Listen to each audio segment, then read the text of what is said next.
छान कविता तुमच्या समोर सादर करणार आहे। आमचे मित्र अनिल शेंडे, कविवर्य अनिल शेंडे, अतिशय सुंदर सुंदर राजकीय कविता ते करत असतात। तर त्यांची ही अतिशय सुंदर कविता मला माझ्या वाचनामध्ये आली, म्हणून ती म्हणून दाखवावी आणि तुमच्या समोर सादर करावी अशी मला खूप इच्छा झाली। ते म्हणतात की राहुल गांधी नेहमी म्हणतात की मी सावरकर नाही, मी गांधी आहे। हे आता सगळ्यांनाच माहिती आहे, संपूर्ण देशाला माहिती आहे। ते जाहीरपणे म्हणतात, ते संसदेत म्हणतात, ते सभांमध्ये म्हणतात। त्यावरती आमचे मित्र कविवर्य अनिल शेंडे यांनी खूप छान कविता केली आहे। हे गद्दार कुलवतंस, नीट ऐका, हे गद्दार कुलवतंस, आतंकी प्रतिपालक, मंदबुद्धी मठाधिपती, ताईत ए पाक, चमचा ए चीन, पप्पू तू सारखा सारखा, मी सावरकर नाही मी गांधी आहे, मी सावरकर नाही मी गांधी आहे, असं का बरं बरळतोस?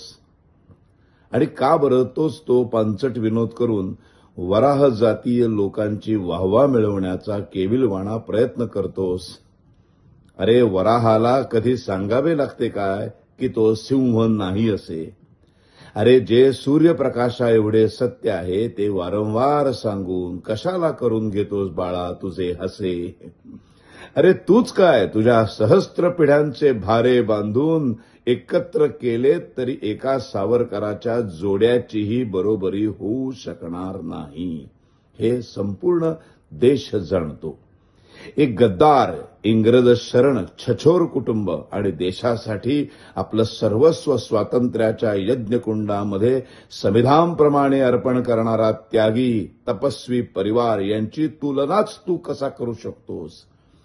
कुठे आपल्या हिंदुत्वाची लाज बाळगणारा, मी संस्कृतीने मुस्लिम, विचारांनी इंग्रज आणि अपघातानं हिंदू आहे असं अभिमानाने सांगणारा तुझा तो निर्लज्ज पाजी गुलाबचंद चाचा भोगेश्वर, आणि कुठे आत्मभान विसरलेल्या, सत्व आणि स्वत्व गमावून बसलेल्या हिंदू समाजाला त्याचं गमावलेलं पौरुष आणि तेज जागृत करून त्याला नवचैतन्यानं भारून टाकणारा योगेश्वर? अरे कुठे इंग्रज मडमांचे पाय चाटणारा तो गुलछब्बू कबूतरबाज, आणि कुठे सिंहाच्या गुहेत शिरून त्याचेच दात पाडणारा हा जिगरबाज? कुठे क्रांतिकारकांचा मुकुटमणी शोभणारा क्रांतिकारकांचा राजा, आणि कुठे तो चीन आणि पाक्यांसमोर नांगी टाकणारा तुझा तो बायल्या पणजा? तुलना शक्य तरी आहे काय? पण हे मंदबुद्धी बालका, तुझे एका गोष्टीसाठी मात्र आम्ही नक्कीच खूप खूप आभार मानू।